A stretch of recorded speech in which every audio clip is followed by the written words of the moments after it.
Im ersten Teil zur Lehrter Straße hatte ich mit der Darstellung des Neubauviertels Mittenmangen und der Planung für den Döberitzer Grünzug geendet. In diesem zweiten Teil geht es um Gefängnisse, Sportstätten und Grünanlagen. Auf den Grundstücken gegenüber steht die 1898 bis 1900 errichtete Militärarrestanstalt mit Verwaltungstrakt und Zellengebäude und einem mit Verbindungsgang angeschlossenen Gerichtsgebäude für das Oberkriegsgericht des Gouvernements Berlin, das Gardekorps und das 2. Armeekorps. Die Zellen der Arrestanstalt hatten eine Grundfläche von 7 Quadratmetern. Karl Liebknecht saß hier ein, nachdem er 1916 gegen den Ersten Weltkrieg protestiert hatte.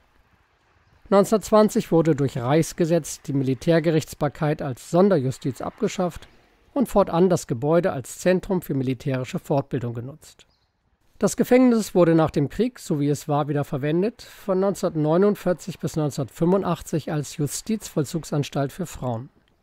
Teilweise mit Zuständen wie um 1900. Erst ab 1964 wurden Toiletten in die Zellen eingebaut und das alte Kübelsystem ersetzt. In den 70er Jahren saßen hier weibliche politisch motivierte Straftäter ein, Angehörige der Baader-Meinhof-Gruppe oder ihrer Nachfolgeorganisationen. So veraltet wie das Gebäude war, waren wohl auch die Sicherheitsvorkehrungen. Inge Fied gelang es sogar zweimal auszubrechen. Am 20.07.1973 sägte sie mit 2 weiteren Gefangenen ein Fenstergitter des im ersten Obergeschoss gelegenen Fernsehraums durch, um sich dann abzuseilen. Obwohl danach die Sicherheitsanlagen verstärkt wurden, erfolgte in der Nacht zum 7.07.1976 der Ausbruch von 4 RAF-Gefangenen. Eine Gefangene hatte die Klappe ihrer Beobachtungszelle aufgestoßen und die Tür mit einem Schlüssel, der in das veraltete Schloss passte, öffnen können. Sie konnten die Zelltüren der anderen 3 Frauen öffnen, zu 4 konnten sie die Wächterinnen überwältigen und über ein unvergittertes Oberlicht im Büchereiraum herausklettern und sich mit zusammengeknoteten Bettlaken abseilen. Das Ganze fand wenige Tage nach dem Geiseldrama in Entebbe statt. Die Aktion schlug hohe Wellen, der Justizsenator Hermann Oxford musste zurücktreten. 1985 wurde ein Neubau für die Frauenhaftanstalt in Plötzensee fertiggestellt und das Gefängnis in der Lehrter Straße als Zweigstelle der Justizvollzugsanstalt Plötzensee für männliche Kurzzeitstrafler und Freigänger genutzt. 2013 wurde das Gefängnis dann stillgelegt und die Gebäude in die Landesdenkmalliste eingetragen. Verwaltet werden die Gebäude von der landeseigenen Berlin Immobilienmanagement GmbH. Sie werden häufig für Dreharbeiten vermietet. Wir kommen jetzt in die mit rund 12 Hektar größte Grünanlage des Ortsteils Moabit, den Sportpark Poststadion. Nach dem verlorenen Ersten Weltkrieg musste das Heer verkleinert werden und militärische Areale wurden umgewidmet. Auf einem großen Teil des früheren Exerzierplatzes entstand ein Park, der heute Fritz-Schloss-Park heißt, sowie bis 1929 eine Mustersportanlage im Auftrag der Reichspostverwaltung für den 1924 gegründeten Postsportverein. Bei der Anlage wurden Rasen-, Wasser- und Hallensportarten in eine große Volkssportstätte zusammengefasst. Sie war Vorbild für ähnliche Sportparks, die in der Weimarer Republik in anderen deutschen Städten angelegt wurden. Für einige Jahre stand hier Berlins modernstes und größtes Stadion, bis 1936 das Olympiastadion errichtet wurde. In den 30er Jahren fanden im Poststadion Endspiele um die deutsche Fußballmeisterschaft statt und zur Olympiade 1936 das Vorrundenspiel, das Deutschland gegen Norwegen vor 55.000 Zuschauern mit 0:2 verlor. Anschließend wurde Sepp Herberger neuer Nationaltrainer. Im Zweiten Weltkrieg zerstörte Teile wurden bereits 1945 weitgehend wieder aufgebaut und der Sportbetrieb wieder aufgenommen. Seit den 1970er Jahren verfiel die Anlage aber zunehmend. Das in moderner Bauweise wieder aufgebaute Hallenbad wurde 1984 geschlossen und 1990 zu einer Turnhalle umgebaut. Das Freibad wurde 2002 stillgelegt. Ende 2003 begannen erste Sanierungsarbeiten am Poststadion und inzwischen ist das Tribünengebäude denkmalgerecht saniert und das Stadion weist eine Kapazität mit etwa 10.000 Plätzen auf. Seit 2008 werden durch das Förderprogramm Stadtumbau Flächen und Sportanlagen um das Stadion neu gestaltet. So ist 2013 im südlichen Teil der Anlage vom Deutschen Alpenverein eine Kletterhalle erbaut worden. Der Vorplatz vor dem Tribünengebäude ist 2015 saniert worden und erhielt eine Street-Workout-Anlage. Ende 2018 kam ein großer Skatepark mit Flutlichtanlage hinzu. Kleine Randnotiz: Nachdem Hertha BSC 1986 in die drittklassige Amateuroberliga abgestiegen war, trug der Verein für 2 Jahre seine Spiele im Poststadion aus, vor durchschnittlich 2000 Zuschauern. und aufgrund des mangelnden Zuschauerinteresses ebenfalls einige Heimspiele der Zweitligasaison 1988/89. Damit wären wir wieder beim ehemaligen Gefängnis. In Zukunft soll das Gebäude kulturell genutzt werden. Im Verwaltungstrakt sollen Atelierräume für bildende Künstler entstehen, im Zellengebäude Probenräume für Musiker, wobei jeweils 2 Zellenräume zusammengelegt werden. Im Mittelabschnitt sind Proberäume für kleine Bands vorgesehen. 4 Gefängniszellen im Erdgeschoss sollen denkmalgerecht an die Zellennutzung erinnern. Baubeginn soll 2021 sein. Alle Baumaßnahmen werden mit dem Denkmalamt abgestimmt.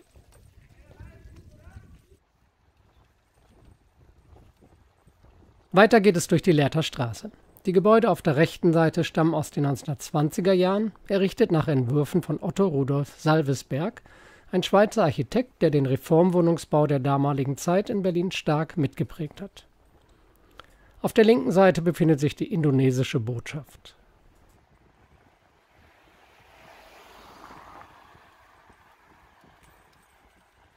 Ebenfalls auf der linken Seite kommen die Eisenbahnerhäuser, eine Wohnanlage, die die Magdeburger Halberstädter Bahn 1871 bis 1873 für die Eisenbahnerfamilien errichten ließ, parallel zum Bau der Lehrter Bahnstrecke und des Lehrter Bahnhofs. Die Eingänge befinden sich auf der Seite. Die Wohnanlage wurde, wie in Preußen üblich für öffentliche Gebäude, in einem nüchternen Backsteinstil mit roten und gelben Ziegelsteinen errichtet. Heute steht alles unter Denkmalschutz. Die Wohnungsgrundrisse waren individuell gestaltet, nicht sehr groß und bescheiden ausgestattet, jedoch besser als damals sonst übliche Arbeiterwohnquartiere. Jede Familie hatte mindestens eine beheizbare Stube und Küche. Bäder oder Innentoiletten gab es nicht, nur Hoflatrinen. Die Wohnungen wurden sowohl an Bahnbeamte als auch an Bahnarbeiter vergeben. Nach Verstaatlichung der Eisenbahngesellschaften 1891 wurden turmartige Vorbauten in den Treppenachsen für Podesttoiletten auf halber Treppe dazugebaut. Nirgendwo in Deutschland waren Außentoiletten so sehr der Regelfall wie im Berliner Mietshaus. Rechtliche Grundlage war die Baupolizeiordnung von 1887, die in § 37 regelte, Bedürfnisanstalten und Badestuben dürfen nur in Räumen angelegt werden, die Licht und Luft unmittelbar von der Straße, einem Hof oder einem nach oben offenen Lichtschacht erhalten. Bei den üblichen Wohnungsgrundrissen in den Berliner Mietshäusern ließ sich solch ein Raum nur schwerlich einfügen. Es entstanden lange, schmale Räume, die vom Korridor zur Hofaußenmauer reichten. Eine große Platzverschwendung, besonders in den Augen der Bauspekulanten. Man kam daher auf die Idee, die Toiletten in den Zwischenpodesten der Treppenhäuser anzulegen. In der Baupolizeiordnung war schließlich weder davon die Rede, dass die Toiletten direkt in den Wohnungen sein müssten, noch, dass es für jede Wohnung ein eigenes Klo zu geben habe. Also teilten sich 2 bis 4 Mietparteien eine Toilette. Noch bis zur Sanierung 1996/97 durch die DGWO war die Wohnanlage durch einen sehr einfachen Wohnstandard gekennzeichnet. Das auffällige Gebäude mit der textilen Verkleidung schräg gegenüber ist die SOS-Botschaft für Kinder mit dem Inklusionshotel Rossi. Bereits 2012 vom SOS Kinderdorf geplant, wurde sie im Sommer 2017 als ein Haus für Kinderrechte eröffnet. Es gibt einen großen Veranstaltungsbereich, das Hotel Rossi mit dem Ausbildungsrestaurant, das auch Arbeitsplätze für Behinderte bietet und weitere Büroetagen und Gruppenräume.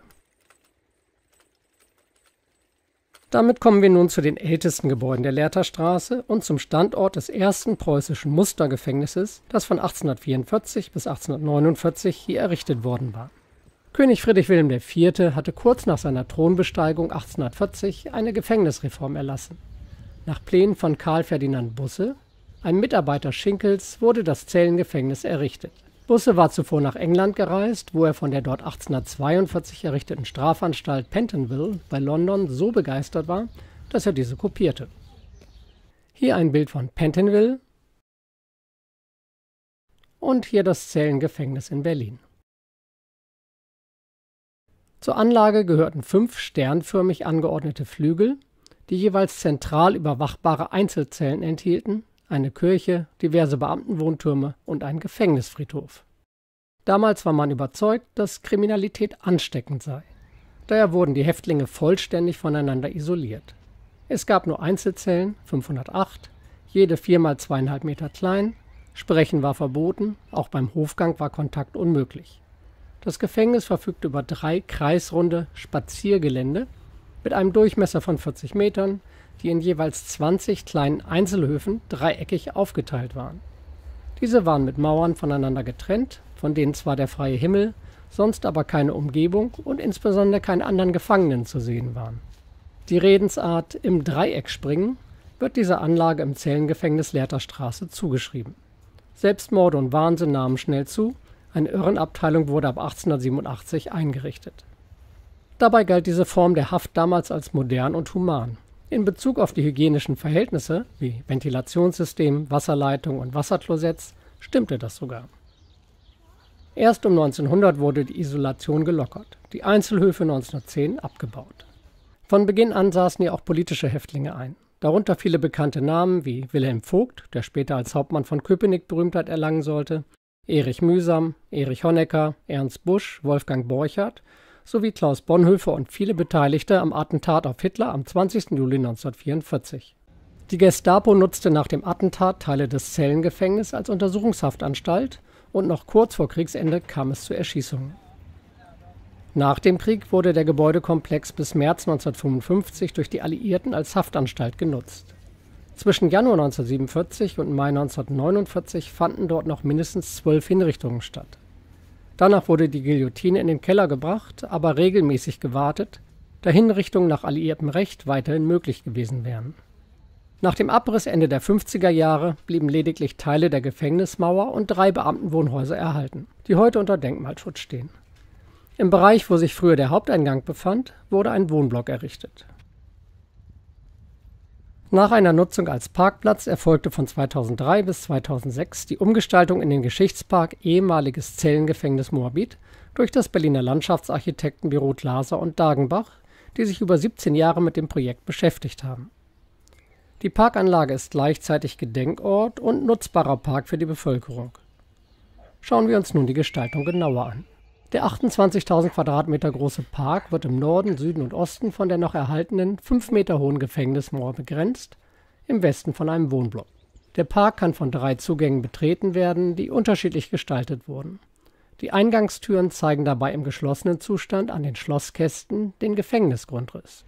Nutzt man den Eingang an der Invalidenstraße bzw. an der Bundesstraße 96, so wird der sternförmige Grundriss des ehemaligen Gefängnisses sichtbar. Die Zellenflügel werden durch ansteigende oder abgesenkte Rasenflächen angezeigt, die mit Randsteinen eingefasst sind. Ein weiterer Gebäudeflügel ist durch Blutbuchenhecken angedeutet. Sie ermöglichen dem Besucher einen Eindruck von der Lage und der Größe der Zellen.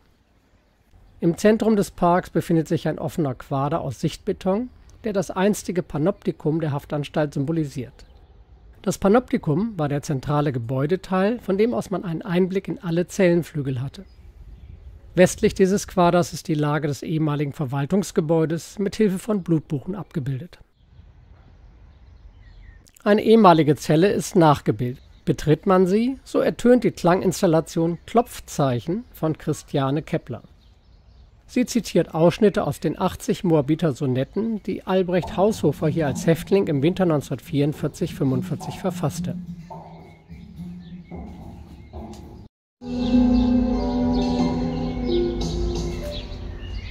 Die Mittel, die aus diesem Dasein führen, ich habe sie geprüft mit Aug und Hand. Ein jäher Schlag, und keine Kerkerwand ist mächtig, meine Seele zu berühren. Bevor der Posten, der die Tür bewacht, den dicken Klotz von Eisen sich erschlösse, ein jäher Schlag, und meine Seele schösse hinaus ins Licht, hinaus in ferne Nacht. Was andere hält an Glauben, Wünschen, Hoffen, ist mir erloschen. Wie ein Schattenspiel scheint mir das Leben, sinnlos, ohne Ziel. Was hält mich noch? Die Schwelle steht mir offen. Es ist uns nicht erlaubt, uns fortzustehlen. Mag uns ein Gott, mag uns ein Teufel quälen.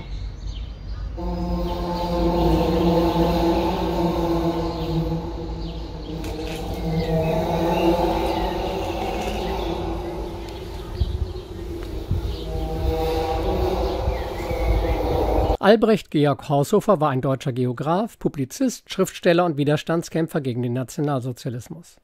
Seine Lebensgeschichte nachzulesen ist lohnenswert.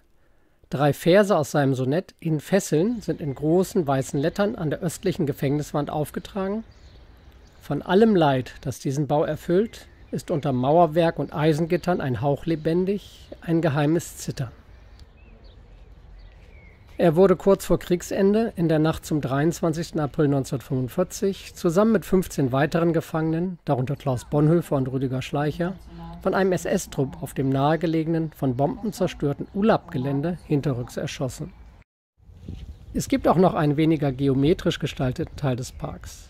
Dort befindet sich ein Sternenlabyrinth von Gabriele Roskamp und Serge Petit, welches aus verschiedenen Materialien gestaltet wurde.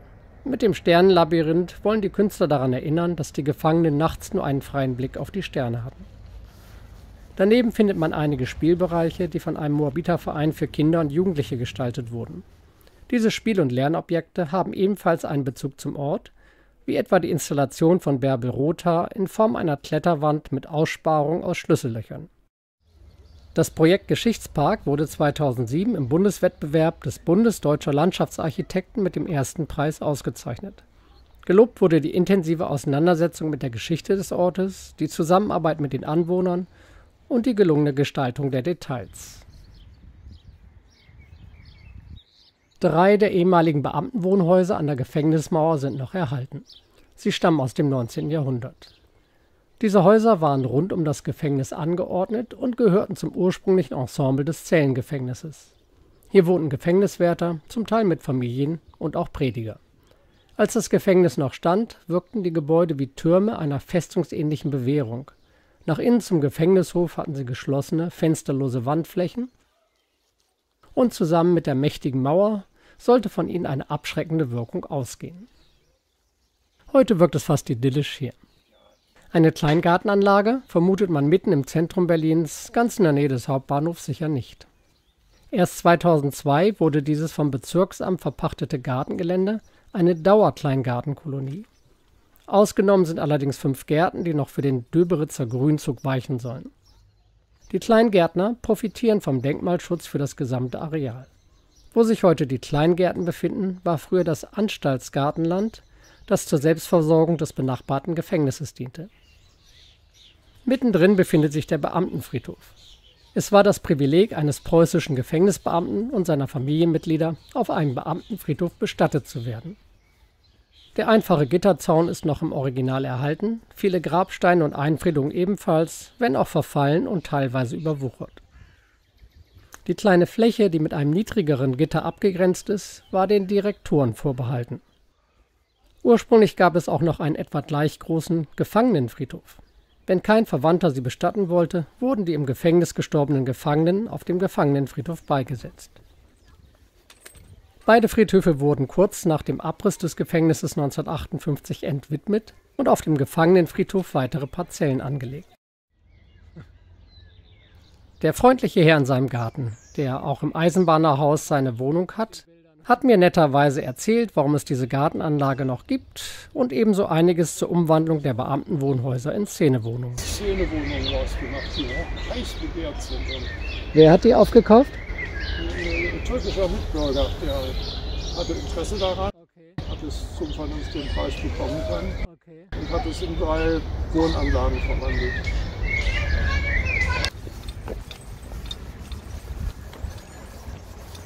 Wie nah man sich am Hauptbahnhof befindet, merkt man, wenn man den Stichweg vorbei an der Gefängnismauer nimmt.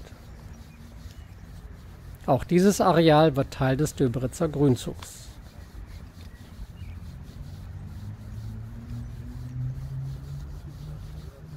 Vielen Dank fürs Anschauen. Wie immer freue ich mich über Kommentare, ein Abonnement und Weiterempfehlungen. Bis zum nächsten Video.